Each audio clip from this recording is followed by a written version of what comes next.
You're listening to Psych with Mike. For more episodes or to connect with the show with comments, ideas, or to be a guest, go to www.psychwithmike.com. Follow the show on Twitter @PsychWithMike or like the Facebook page @PsychWithMike. Now, here's Psych with Mike. Welcome into the Psych with Mike Library. This is Dr. Michael Mahan, and I am here with Mr. Brett Newcomb. Good morning. How are you? I'm good. Good. Yeah, we were talking before the mics got turned on that you just went on an international trip. Well, my wife and I drove to Canada to visit a friend and drove back. Mm-hmm. And you were talking about how when you were in Canada, basically the zeitgeist of the... Gotta love it when you talk like that. of the society was that it was okay to show identification. Like you were okay showing your passport and showing your COVID vaccination card, and you had to do that repeatedly, and you didn't get upset about that. You were just okay with it. You know, I found that if you face reality, you don't get upset by reality. Mm-hmm. You figure out ways to deal with it and manage it as best you can. Mm-hmm. And the reality in Canada is you can't go anywhere that you don't show your ID and your COVID card. Actually, all the Canadians that I encountered, they have one of those scan things on their phone that they have to show. You go into a restaurant, you pull that up, like scanning a menu. Mm-hmm. You have it on your phone, and then the restaurant scans your phone. Right. And they get your name and your address and your COVID vaccination information and a phone number to reach you in case they have to do contact tracing. Mm-hmm. If you're not Canadian, then you have to present documentation. So every restaurant, every shopping center, every motel that we went to, we had to do that. Yeah. I wouldn't be opposed to doing that in the United States. I don't have an issue with that. I believe that the way out of the pandemic is through vaccination, so I'm okay with that. I have been very interested in having a conversation with someone who really genuinely believes that it's a violation of their personal freedoms to have these things mandated. My feeling is the government. I agree. The government shouldn't tell you that you have to get a vaccine or you are restricted in what you can do. I think people should be able to come to that conclusion on their own because that's the way. No, absolutely not. You live in a society. To be a productive member of society, you have to surrender some of your rights to the group at large. And when it involves safety of your individual self and the group at large, society has a right to say, you have to follow this rule. Yeah. So you have to have a smallpox vaccination or you can't send your kids to school. No, I believe that. Yeah. No, I agree with that. And that's why we have laws and speed limits, right? So, and people don't freak out about that kind of stuff. No, I agree with that. What I'm saying is that as far as the issue of the vaccine goes, I wish that people just recognized that there are compromised groups that have the right to be able to feel confident living in society, and that the rest of us get a vaccine to help protect those groups. And we choose to do those things because our internal integrity goodness in our heart says that that's the right thing to do. That's what I wish would happen. Well, I accept that analysis. It's easier to hear and embrace than what I heard you say in the beginning. Yeah, and I wasn't saying the other thing in the beginning. I'm not saying the government doesn't have the right to. I'm saying I wish the government didn't have to do those things. I wish people weren't starving and people were educated and people had jobs that they like to work. I mean, you know, there are good things in this world. There are good things in this life. Yeah, absolutely. We should focus on those things and not so much so on the things that tear us apart and bring us down. And I've been feeling this maybe more profoundly because while you were away for a couple weeks. It seemed like a long time because we haven't done this. We didn't do this for like a week before you left, and so it feels like longer. But while you were gone, my dog passed away. And, sorry. Yeah. And so I've been dealing with that in addition to a lot of these other things that have been going on. But what I've been thinking about is, loss really puts a lot of things in perspective. It does. And I think it's important as a therapist to try to make the case that you can't do comparative misery. Mm-hmm. I've had so many people come to my office dealing with grief issues that try to minimize their grief and say, well, it's not valid. It's not right that I feel this way because my dog died and my next door neighbor's husband just died. Right. And so she's dealing with so much more than I'm dealing with. I feel inadequate or bad or guilty because I am missing my dog and it's tearing me apart. I'm not sleeping at night. I'm not eating. Blah, blah, blah. What's wrong with me? I have to tell them there's nothing wrong with you. Mm-hmm. You can't do comparative misery. Mm-hmm. What hurts you hurts you. And so what we're here to work on as client and clinician is how to help you survive and move beyond your hurt. Right.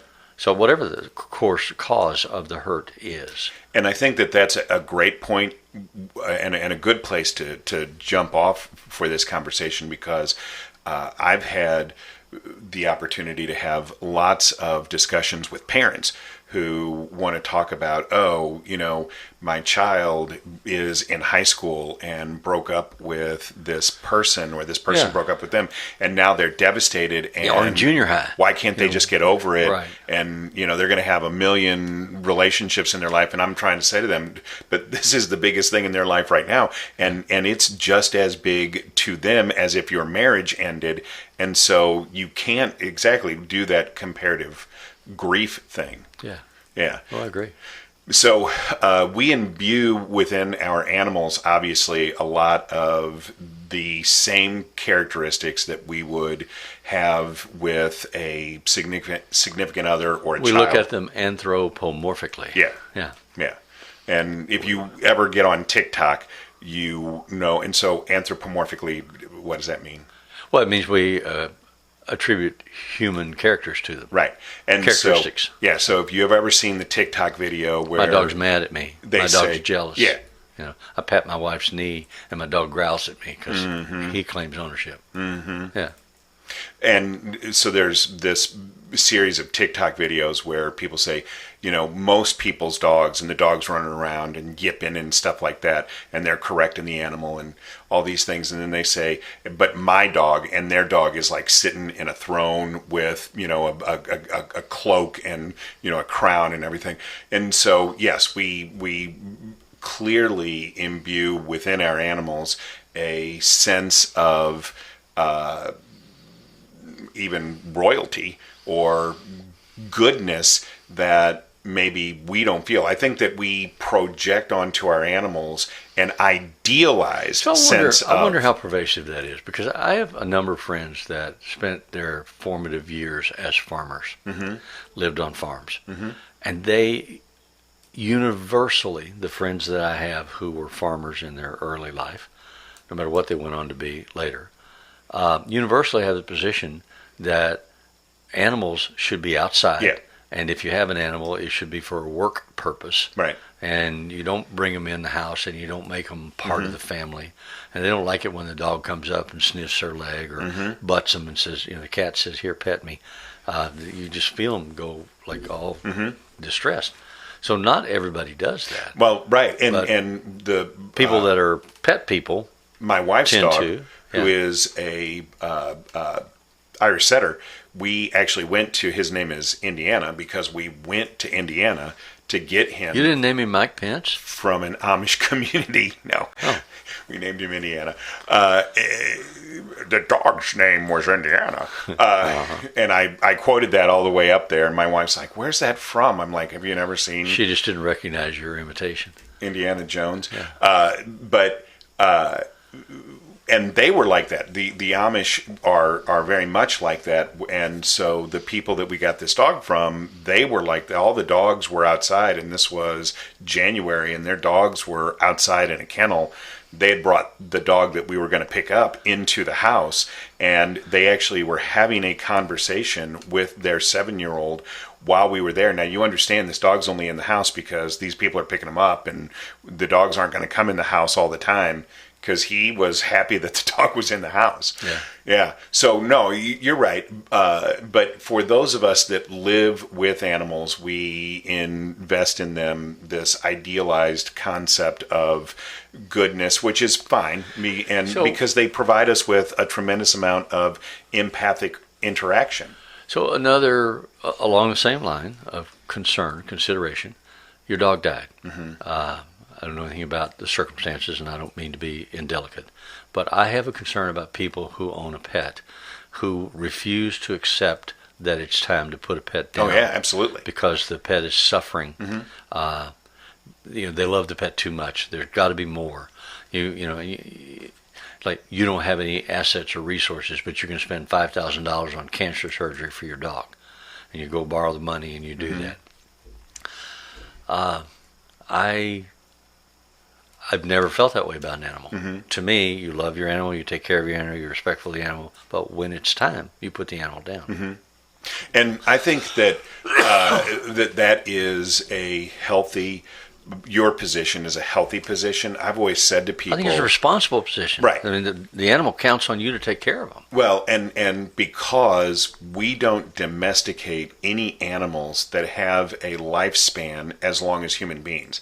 So by definition, if you are going to have a pet, you're going to bury the pet. I mean, not to be, again, indelicate, but that's just a fact. Yeah. And so, yes, I agree with you that it's a quality of life issue. So for my dog, we had 2 animals that were from the same litter.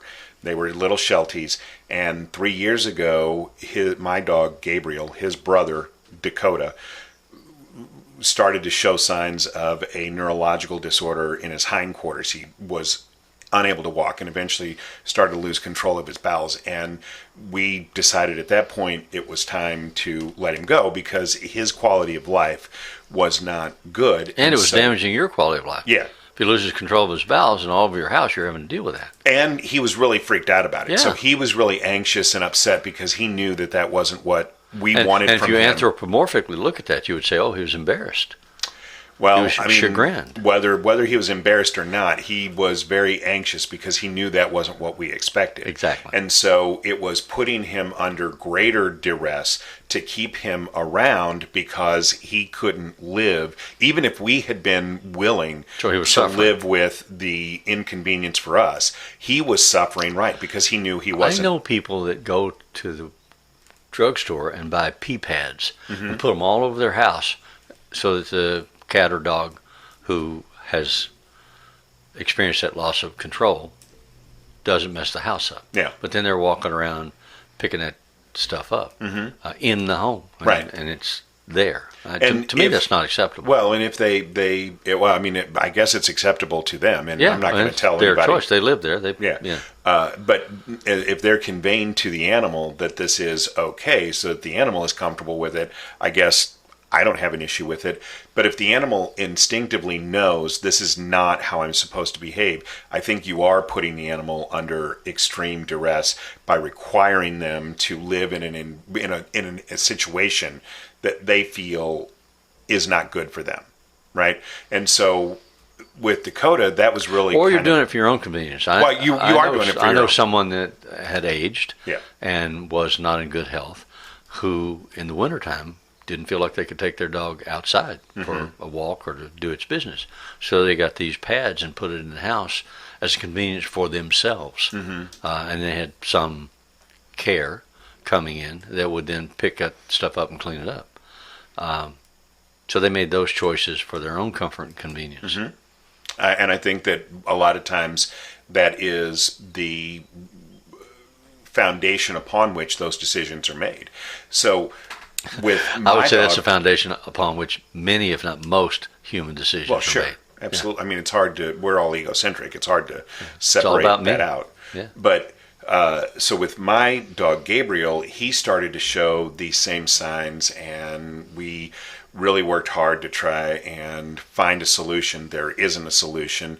And he got to the point where he was not able to walk. And so we made that decision. The difference was that this is 3 years later. Gabriel was, for his breed, a pretty old dog. Is this a congenital problem for that breed of dogs? It not that I had heard of, but we had but they were two from the same animals litter, from so the it could same have been. litter. Yeah. And so he was much more comfortable. I mean, this was a much more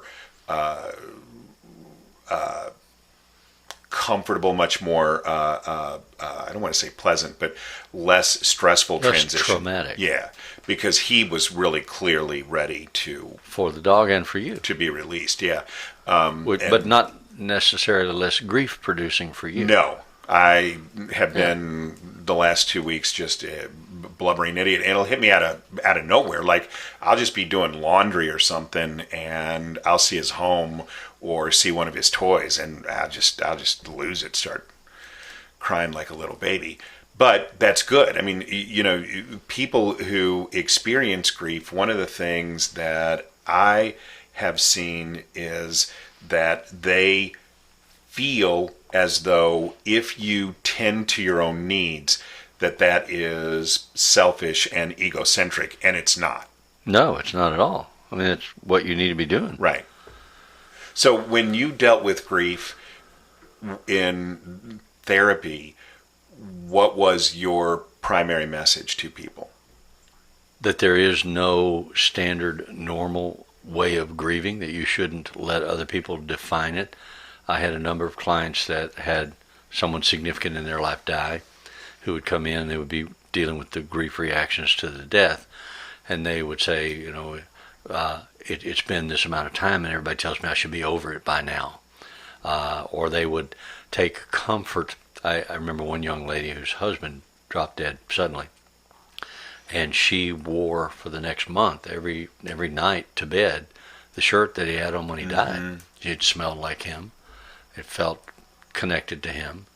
And she was so violated because one day when she was at work, several weeks after the event, her mother and sister, thinking they were doing a good thing, came into the home and emptied the home of significantly identifiable things that belonged to this man that had died, like his baseball glove and his bats and his tennis shoes and the shirt that she slept in. And she was devastated. She was violated again. The rage she felt and the grief she felt for the loss of her husband, but also for the behaviors of her mother and sister who loved her and tried to do the right thing for her. Right. And so she was and then of course they were defending themselves, like, it's time that you moved on. It's time that you got over this. You can't do this. It'll make you sick. So we struggle with that, and I don't think that's unusual. There are different iterations of that, different forms of how that presents itself, but that's kind of the standard experience for me in dealing with clients that were suffering major grief episodes. And let's just say, for the record, right now, don't do that. Don't go in and clean the house out. That's not the way to. People should do that when they're ready on their own. Yeah, even if you feel like that's out of love, don't do that. You don't have that right. So let's take our break, and we'll come back and we'll pick this up on the other side. One of the reasons that I want to participate in this show is because it gives me an opportunity to clinically review my understanding of what therapy is and how it works, especially for the consumer. So my hope is that we will find conversations that broaden my understanding of that. And my hope is that we do that in a way that is useful but also entertaining for people, so that they want to listen, not only because they're getting good psychology information, but because they just enjoy the show. Easy listening with an informational twist. So that's a new tagline. They're not sitting there going, huh? Easy listening with an informational twist. I'm really good at this. I'm a professional. You're a professional. If it's Friday, it's Psych with Mike.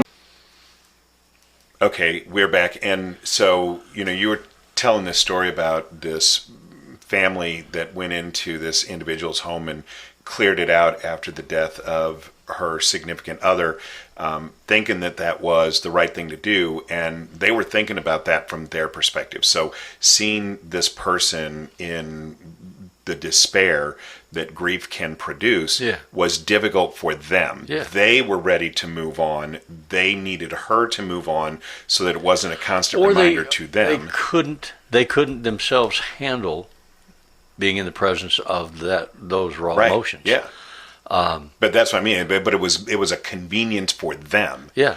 And they tried to tell themselves, we're doing this for her, but it was really a convenience for them because the emotion was difficult for them to be able to live in. And clinically, that's a real challenge for therapists, and it's part of the therapeutic training regimen that you try to do, is prepare a therapist to be able to be in the presence of really loud, intense emotions, emotional firestorms, anger, sadness, grief, whatever it might be, without attempting to make it go away, distract it or command it out of the way. So can I add to that? Sure. So I tell people you have to be willing to be in the emotion and be quiet with it. So you have to be able to be quiet with it and tolerate it because you're modeling that behavior. Don't be loud, because I think of the loud, you're trying to distract yourself from it or trying to distract the other person from it. Or take control of the circumstances that are present for the other person. For instance, females who are in the presence of angry males. Clinicians, therapists, who are women who are in the presence of an angry male may have issues of their own, countertransference issues about angry men. And they may have presumptions of the need to control that experience for themselves to be safe, for others to be safe, or to make it go away because it's uncomfortable, and not be able to hear, understand, and help that person address whatever it is that's making them so angry. So it has to not be about you. It has to not be about your issue, and you have to work to not rescue people from these feelings that are too loud for you to hear, too intense for you to experience. You have to learn how to sit with that and be in the presence of it and be a calming facilitator that can then invite that person to process what they have been feeling that is so extreme. Right. And work through it so that it is less extreme. And when we think about grief, and not that this is the complete, absolute Bible, but in the DSM, complex or pathological grief is defined as grief that extends for a period of longer than 12 months. Yeah. So people within have the first idea 12 that months, within a year, you need to get over it. And so first off, I want to say up front, that's not the Bible, and I wouldn't automatically diagnose someone with complicated or pathological grief just because it had been a year. But the point is that before that first year is over, nobody should question somebody's grief and what they are doing or way of processing Exactly. experiencing it. There's another label too, disenfranchised grief, which is not a DSM diagnostic label like complicated grief is, for insurance payments and coverages and so on. But disenfranchised grief is like we were talking about earlier, about a pet. And I said, well, that's a damn dog. It wasn't a real person. That you should be stronger than that. You should get over that. I had a with just your story about the mom and the sister coming in and cleaning out the house. That's disenfranchised grief. I had a very good friend who had an affair with a man that was married and had 2 children. And she thought he was the love of her life. And she positioned her life to be able to live with him. She'd gotten a divorce and she was really invested in him. And the guilt that he was feeling was really eating him up, and he committed suicide. Ooh. Because of the affair? Well, I'm not sure. I don't know all of that. But from her perspective, yeah. But she was not allowed to go to the funeral or the funeral home. And the wife knew about her. And she felt responsible. And she felt responsible. Oh, my gosh. So you're talking about disenfranchised grief. She couldn't share that with very many people. Hey, I just had this big loss. that was important to me and reframed my whole sense of self, she couldn't process that. She couldn't display it. She had to internalize it and stuff it. There were a few people that she could let it out around, but most of them very quickly were like, well, you should be beyond that by now. You know, that's just reality. You have to face reality. Get on with it. He's dead. You're not. People who aren't trained and who don't have that natural empathic capacity generally screw it up when they try to help people grieve. Because it's about their own comfort level. Right. That's right. And I had a client whose daughter overdosed with fentanyl, which is obviously, an epidemic. So, but this was before the pandemic, and she couldn't get over it, and she had a lot of support in her life, but not. And even though people wanted to try and be caring and compassionate, they weren't stuck on this the same way that she was. And she would come to the office, and I was very caring and non-judgmental. And I think that she liked that because she didn't feel like she was getting that other places. You get a sense of relief. But eventually, when somebody can hold you in that safe holding environment of therapy while you experience the most raw and intense waves of emotion that you've ever experienced, and then you can survive it, you can live through it, you can come back, which you always do. You eventually drain yourself of those tears and catch your breath. Then you can look around and say, all right, now what? What's the next step? But I think my sense was that coming to therapy actually made it harder for her. Because nobody else in her environment could recognize it? No, because if people were challenging her and telling her, let's move on, she felt justified in hanging on to it. And coming to therapy and being in that non-judgmental environment, I think she unconsciously felt like she would have to process it and let go of it, and she didn't want to. So she wanted to keep a weapon. Yeah. Well, a weapon, or she wanted to keep the memory. She wanted to, I think she felt like, if I give up the intensity of my emotion, then this person will really be gone. And I think there are some people who get caught in that causal loop. And so that's why we do have diagnoses like pathological grief or complicated grief, because some people may be reticent to let go of that. And so there does come a time where it is important for someone, whether it's a therapist or somebody who really loves this person, to say, let's walk through this, even if we walk through it together and try and get to the other side. There may be some people that don't want to do that. I had a client with a complicated grief reaction one time who lost a child, an infant. I think that's got to be the hardest. I think so. A child, absolutely. I think so. We're not supposed to outlive our kids. But she froze her life in the days before that child died, created the child's room as a shrine, never let anybody in it, never took the sheets off the bed, never put the toys away, never moved on beyond it. And for every birthday and Christmas and Easter, she would have the family members buy presents for this child and take them to the grave and leave them on the grave.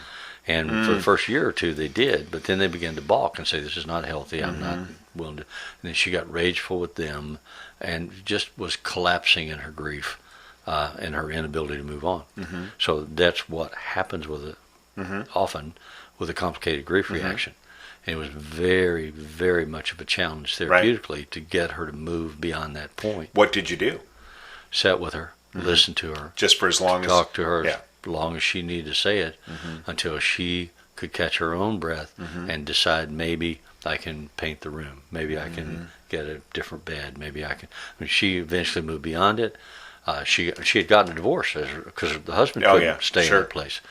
Got remarried, had another child, went on with her life. But she was stuck for about 5 years in this horrible, horrible, painful blind spot that nobody in her environment would support. And so she lost almost everything she cared about. And for people who have not had this experience, it is not uncommon if you lose a child, especially if you lose a young child, that you do end up divorcing that partner, not because you guys are incompatible, but just because neither one of you It's very common when there's the loss of a child. Yeah. It happens very commonly when there's a rape. And because when you look at that other person, then the reminder of that trauma, Or the sense of responsibility. You were home with the baby. Why didn't you recognize she was in trouble? It's your fault not being a good mom, and I can't live with that. Just so many horrible things people do to each other when they're in grief, when they're enraged, when they have loss. Right. And there's a quote by Jung that condemnation oppresses.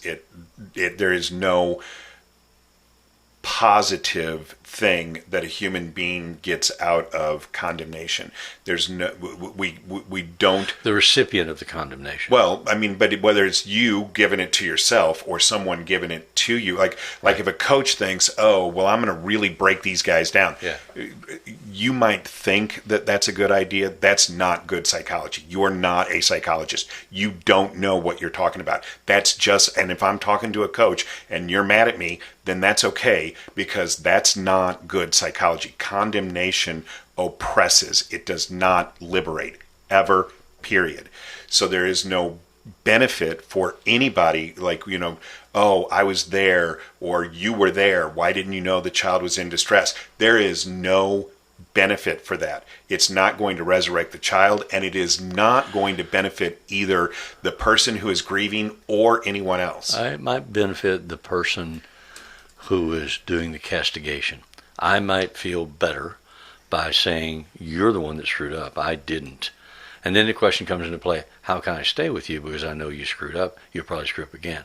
But I feel better because I've relieved myself of any sense of responsibility. I would argue if there is a sense of relief that is derived from that behavior, it's false. And it's really based on that own person's sense of responsibility. I wouldn't argue that. I question in, you have to take whatever client you have in the room, wherever they are, and you start with hearing them accurately and create a supportive environment. Then you can help invite them to move in some other direction. And if you can't do it, then you can grieve it. And if you're, so in therapy, right, we would never condemn another person. That's never something that we would do in therapy. And so I think that what I would try, so I'm going to go off on a tangent here. Go ahead. Do you ever challenge yourself to try and live your life the way that you would do therapy? I try, but I fail. Yeah, because this is something that, when we're both pretty old, we've both been doing this for a long, long time. This is something that I've struggled with my entire career. I would like to try and live my life the way that I do therapy, but I can't. Well, currently in the news, there's a big scandal about John Gruden and racism and homophobia and stuff. And I saw a major league quarterback last night, when everybody would know, say, my challenge is to hate the sin but love the sinner, which is an interesting articulation. Yeah. That's a good place to close this out. Stop. Yeah. So I have a new website. If you would like to check that out, it's www.michaelmahan.org. And on that website, I have a blog that I wrote. It's a .org, not a .com? It's a or .org? .gov or a .university? No. Huh. So EDU is educations. Yeah. So ORG are nonprofit organizations. So you're not making any money? Well, no. I mean, that's not why I did it, but that's where the .org comes from. But the reason it's not a .com is because michaelmahan.com was owned by not someone else. Available. Yeah. So somebody else had it. But then on the blog there is a post that I did for my dog, if anybody wants to go and read that. And all of the music that appears in Psych with Mike is written and performed by Mr. Benjamin DeClue. If you enjoy this show, then please go on to the Apple Podcasts and rate us and leave us a comment. You can also subscribe to the show on YouTube at Michael Mahan or at Psych with Mike, and you can follow us on Twitter at psychwithmike.com. And as always, if it's Friday, it's Psych with Mike.